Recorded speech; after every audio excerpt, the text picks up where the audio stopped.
You know, this is called putting your money where your mouth is. When I come and do these things and do them live, and then you don't know what you're going to get. You know, so they asked me to do the brain maps on some people that were having the bars done, and it's like, okay, that's good. You know, I'm open. I'm always pushing the envelope. I'm on the front of the curve that's on the front of the curve. We have to look back to see where the cutting edge is. All I can tell you is when I saw the results, my jaw dropped. I was so astounded. And you got to remember, I've been doing this for 16 years. I have seen brains of every kind and all different kinds of conditions. This is the very first time that I've ever seen a brain do what we are about to show you. I mean, I was blown away. It takes a lot to blow me away. This blew me away. So why don't you tell them? Okay, so we didn't mention yesterday that one of the things we do is called bars, and it's 32 points on the head that are designed basically to delete file on your computer bank so that you can create a change in any way you want. So everything, you know, the bars are a soft touch. You put on particular points of the head. These release the thoughts, feelings, emotions, considerations, and attitudes you've stored in any lifetime. And the end result is, you know, worst case scenario, your whole life changes. Best case scenario, you feel like you had a great massage. So. We have several different databases, ways that we can look at this information, and that adds a level of credibility and reliability. And so I'm going to show you all the different ways that we measure this. We take an EEG, we put the cap on their head, and we measured all 19 electrodes. We did eyes closed, brain on task. Then they did the bars, and then we did it again right immediately after. Put the cap back on their head, measured eyes closed, brain on task. And I'm going to show you what happened. This is a normal brain map. And so this one is before. This was, and you can see the red area that's lit up. That's the area that we identify as PZ. And it's showing that it's, you know, roughly 3 standard deviations above what would be considered normal. So they did, I think it was an hour and a half of running the bars. And then immediately after that, we did it again. And here's what it looks like. Can you see a difference? Yeah, all right. So this was one measure that we were able to look at. Let's take another glance at something. It's called S-Loretta, and that stands for Scientific Low-Resolution Electromagnetic Tomography. But forget about that. Here's what it looks like. It came out showing us here, pointer down here where this little red line is, and this area is PZ. That's where it was lit up before. We have a different scale, and down here it's showing us that yellow is 3 standard deviations above what's normal. Well, we know it's at 2.7 hertz. It's in the delta range, so it's a low frequency, but down here it says it's 4.97. So it's almost 5 standard deviations above what is considered normal. It is off the scale of what we're seeing here. So here after is what it looked like. See, you can see the dark color here is the normal range. It's also saying that the change happened at 2 hertz. Okay, well that's all well and nice. There's another part that we look at here that is called the S-Loretta part here. And it gives us a triangulation. So we have what's called an x-axis, this black line here. Then the one pointing up in the air is a y-axis, and then we have a z-axis. So we get this triangulation. It's showing us exactly where. And you see this stuff here in the back of the brain? Well, that's PZ. That's where you just saw, you know, it all lit up. So here's the after. It's gone. It's gone. This doesn't happen in my world of measuring brains. Not in a matter of a few minutes. Now, being the scientist I am, that's not good enough for me. That's great, but I want to see it in action. You want to see it in action? Yeah.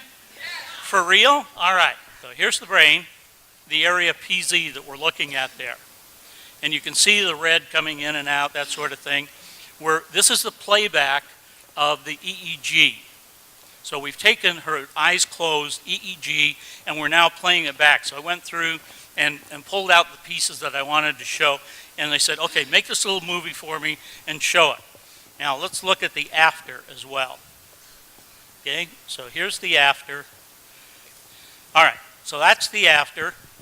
Let's go to the before. You see it? There's the before. We see all the red there. Then afterwards, we see this.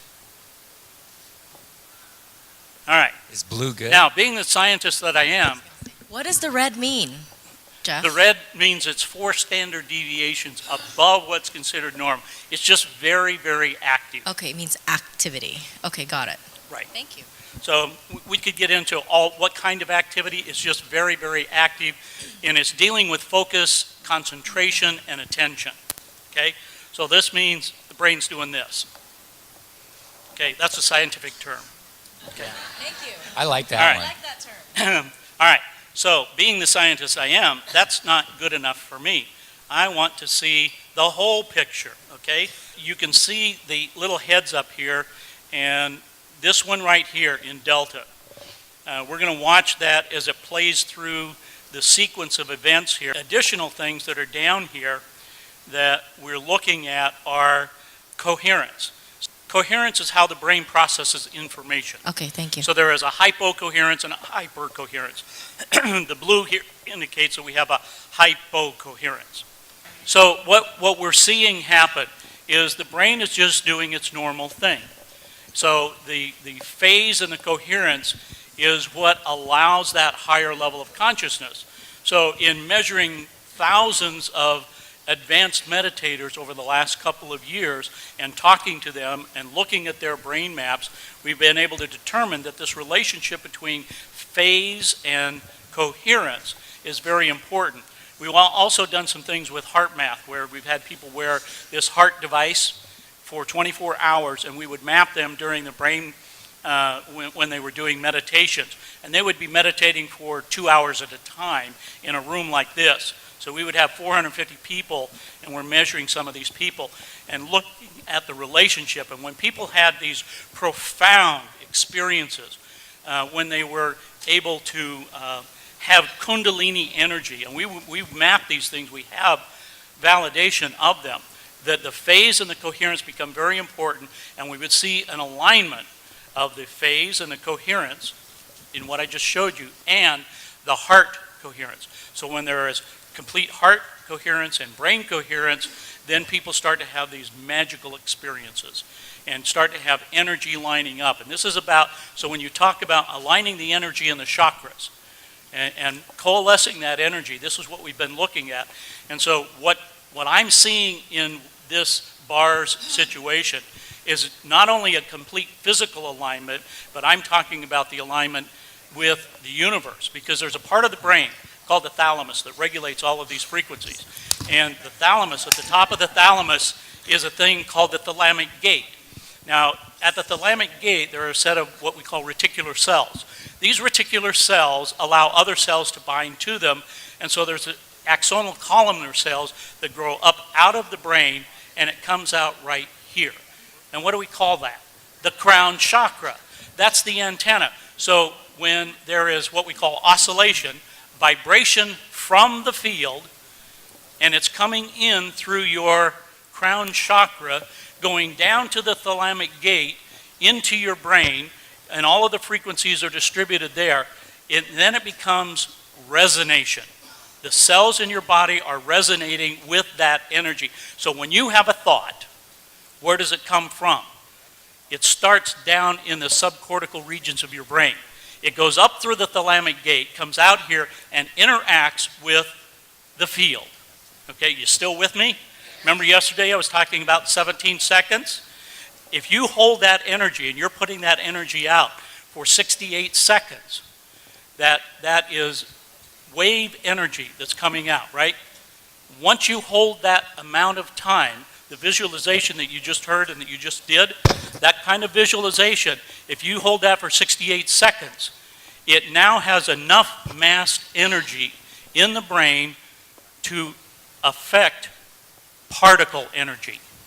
Okay, that's where the transition comes in. So the longer you hold these thoughts, the longer you work with them, whether it's visualization, mind movies, whatever your technique is, the power of that is absolutely astronomical. Now, to be able to coalesce that energy and to bring it together in what I just showed you is absolutely possible. And I believe we only have, the one person that we processed so far. But as a scientist, I can tell you with what I've seen over the last 2 years and the thousands of people that I've worked with, this is absolutely amazing. And I'm sure that each and every one of you have the ability to harness this energy, to start working with that within yourselves, because it's not the magic of the science. The science just helps you let you know what is happening and how it's happening to you as an individual.